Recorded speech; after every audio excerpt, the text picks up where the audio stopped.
Today we are diving into something that shapes your life more than you realize, your mental diet. Just like your body becomes what you feed it, your life becomes what you feed your mind. Think about it. If you just feed your body junk food, not only you become sluggish, but also your health takes a hit. Now let's flip that. If you constantly feed your mind junk, mindless scrolling, toxic content, limiting beliefs, your life starts reflecting that too. A study by American Psychological Association found out that 86% of adults check their devices constantly, consuming whatever content comes their way. But here's the shocking part. 42% say that this constant checking is causing them anxiety.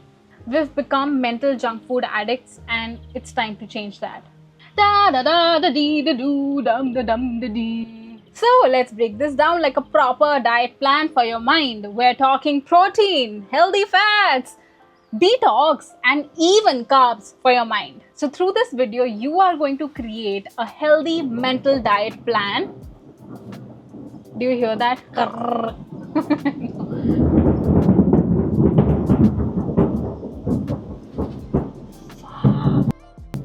Through this video, you're going to create a perfect mind diet that will help you achieve what I call a six-pack life. A life of mental clarity, purpose, and a lot of delicious success. First element of your mental diet is detox. Clear off that mental junk. Now imagine that you've been feeding your body all sort of crap and one day you decide to start eating healthy. What would that do? Your body still has the impact of all the crap that you put in it. So you got to detox. The same way your mind works. Imagine you've been feeding your mind some limiting thoughts and beliefs. What is garage in English? Garr. What is that? Whatever that is, it's happening right now. Okay, so anyway, that is, a sign that, hey, you got to detox. Now imagine that you've been feeding your mind the same limiting beliefs again and again and again. Imagine for decades. And yes, there are beliefs that are in our system that we've been repeating like a mantra just because they were handed to us through our environment, our parents, whoever, in the primitive years of our life. So we didn't even think of questioning them. We just adopted them. And even as adults, we have that in our system. So imagine you start affirming positively and start trying to inculcate positive beliefs while you have these in your system. Would that really work? No, right? So you got to sit and detox your mind of all the crap that is already existing in your mind. Research shows that we have around 6,200 thoughts in a day. Now imagine if most of them are negative. What would that do to your psyche, to your system? These are the signs that you need a mental detox. Number 1, you constantly worry about your future and you have anxiety around it. Number 2, you look at your past and feel bad about it. You have wounds in the past. Number 3, no matter what you do, you find yourself stuck in the same sort of patterns. Here are 3 ways for mental detox. Number 1, you got to do journal dump. What does that mean? You got to open your journal every morning when you wake up and just put all your thoughts in it. Even if it is a thought like, oh, I wonder what I will eat today, or you worry about not getting a promotion at job, this colleague doesn't like me, I don't like that this client did not purchase my program. Everything goes on paper and I am giving you a challenge. You got to fill 3 pages. When I started doing that, initially I felt like I don't have much to put in. Later, there was this waterfall of negative thoughts that I put on paper and it really cleansed my system. Number 2, you got to have a coach or a program in which you can talk about your limiting beliefs. If you're not doing that, we're literally sitting on it. And I'm not saying that because I'm a coach. I'm saying that because that's what I've been doing since I was 19 and I'm 31 right now. And I know this for sure. My money is definitely going a lot in my learning, unlearning, and coaching. Even right now, I'm taking programs to become a better coach. Are my clients happy right now? Oh, yes. But do I want to learn more? Yes. Number 3, stillness and silence. Now, this is so powerful, but it is so underrated because it's really difficult to do. It is. There was a time when this was not difficult, but right now we're surrounded and bombarded with distractions. The biggest one is this, right? And it's not that it's random. There are industries that are benefiting from you being distracted. So you got to build a habit of sitting still in silence. No music, no reading, no nothing, not even positive things, just stillness. It will be torturous in the beginning. Hence, just take a target of 1 minute, not more, and slowly increase that. what will happen is you will start getting more aware of what is actually running in your mind, all the negative thoughts. You will start identifying mental patterns which are really beneficial for you to then work on them. And when you take that mental patterns in your coaching, with your coach, program, whatever you're enrolled in, they can help you better. Second is mental protein. Now, protein helps you build muscle, and that's what we are going to do for your mind.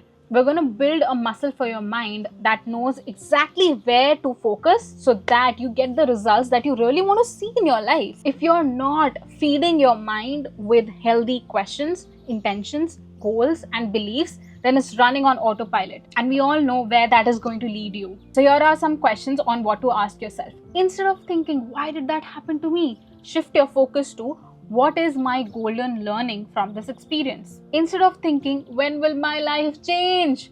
Shift your focus to, what small action can I take today to move forward? Another form of mental protein is setting goals every day. So you're going to sit with yourself, open your journal, and write down what are your goals. Extremely short term, and long term. Everything goes in there. And you will put only those goals that excite you. A Harvard business study was done, and it was found out that people with written goals were 42% more likely to achieve them. 42% for free given to you, the likelihood. Why? Because you wrote your goals down. Why wouldn't you do that? It's free. So write them down. So here is a real life example of my client. Instead of waking up and scrolling on her phone, she started consuming content which was around her goals. And every day she exposed herself to that. And what happened? She actually launched her business. She wasn't dreaming about it.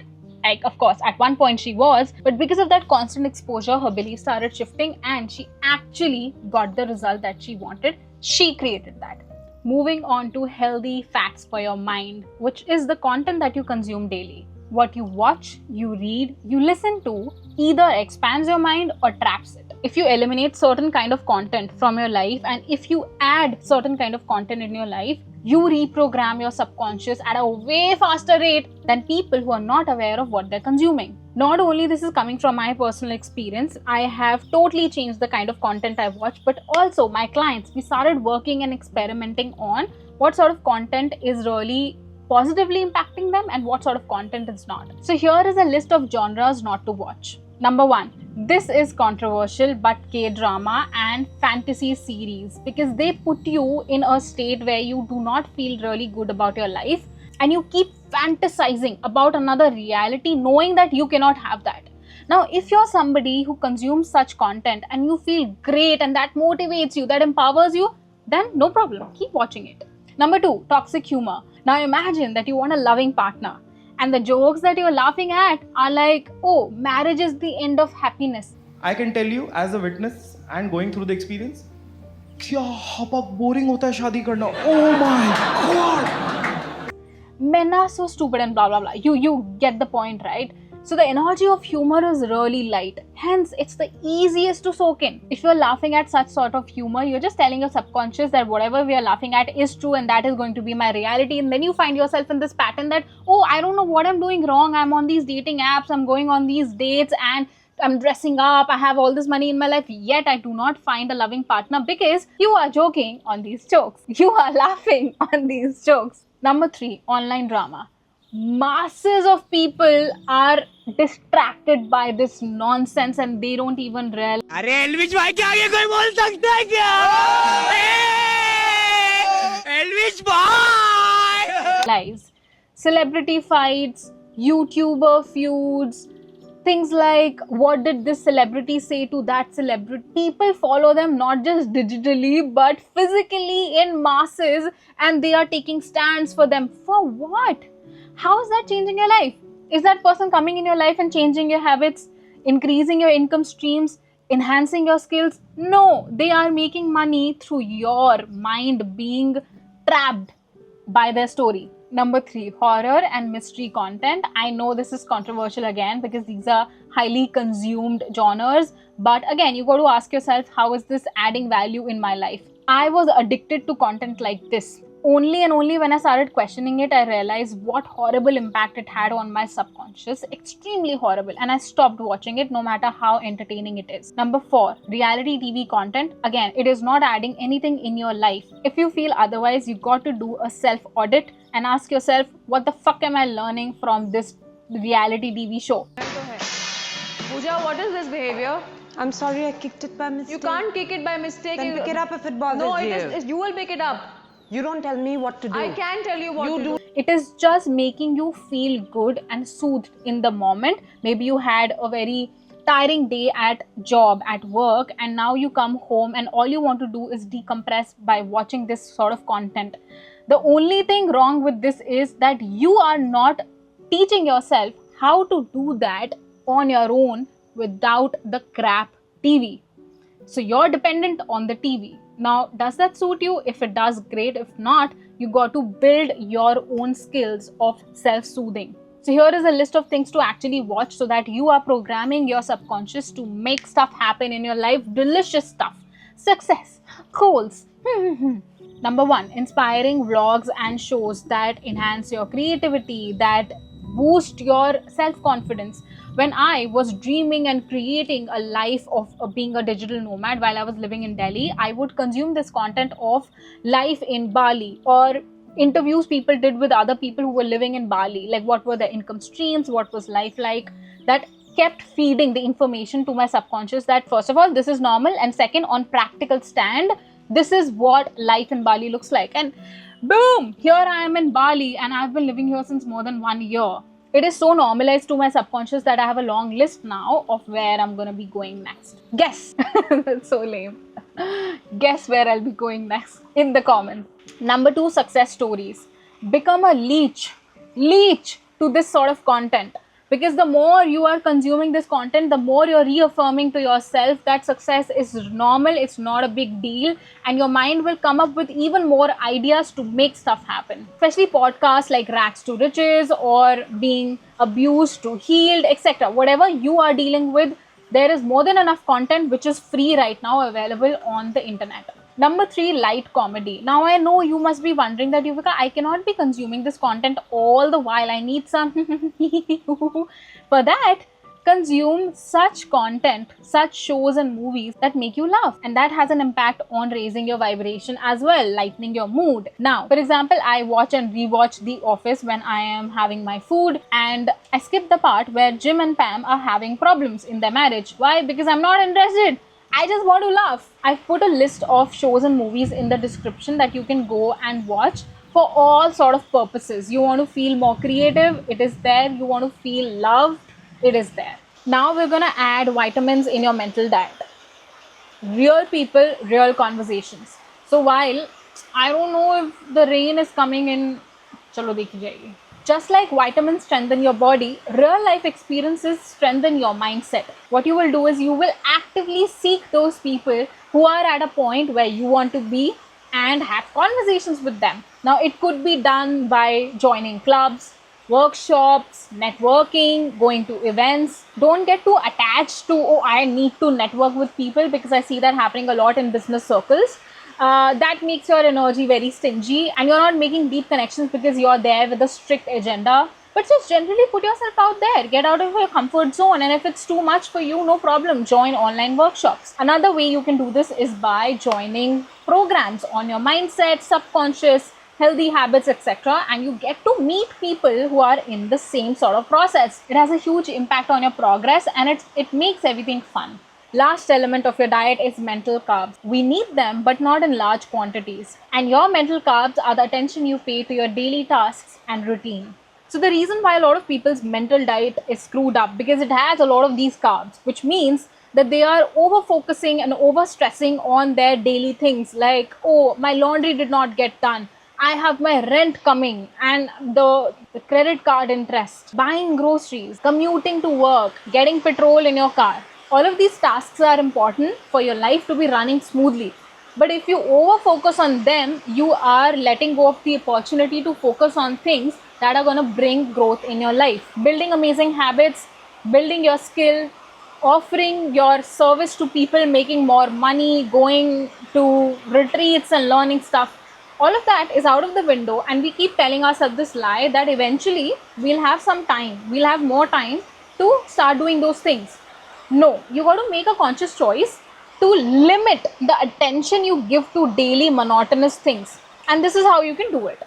Number 1, automate whatever you can. Find efficient ways to do things. And third, start finding peace in these monotonous things, because if you don't, you will crib about them, and that is gonna suck your energy. For example, if you are washing dishes, cutting vegetables, cooking, play a podcast. You're learning and you're feeding yourself mental protein and mental vitamins while you're getting the stuff done anyway. Also, to add, there are 2 documentaries that had a huge impact on my mindset and the choices that I make in my life now. Number 1 is The Minimalists. It's a documentary on Netflix, and I watched it, I don't know, maybe 10, 11 years back.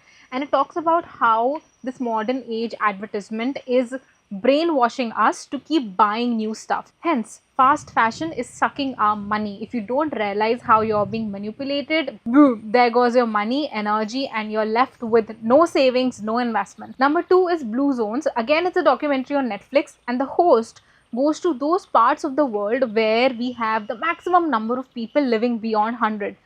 I literally changed my connection with food after watching that one, because it is showed that they're not dieting, they're not starving themselves to be thin and healthy. Instead, they are eating certain kind of foods that is keeping them healthy. They have certain physical movement habits, and how community plays a major role in their health. So going back to the video. So let's recap. What is your ideal mental diet? Number 1, detox. Release the junk. Negative self-talk, limiting beliefs, all of that goes out of your system. Protein. Ask empowering questions and set bold goals. Healthy fats. Consume content that inspires rather than drains you. Vitamins. Real people, real experiences. Get out of your comfort zone. Carbs. Keep daily routines and tasks simple. Do not overthink on them. Here's your challenge for next 7 days. You are going to track your mental diet. So each night, write down, number 1, what you watched, listened to, or read. Number 2, how did it make you feel? Number 3, what is that one empowering question you asked yourself today? If you're going to do it, then comment, mind, reset to reassure yourself that you're in for the challenge. So start your mental diet today. Begin with just one small change. Maybe replace 30 minutes of your scrolling with consuming inspirational content. Remember that you're not just watching, listening, consuming content, but you're literally programming your future self. So write in the comment, what is that one mental junk food that you are deciding to drop right away? This is Yuvika, your mindset shifting coach. I'll see you in the next video.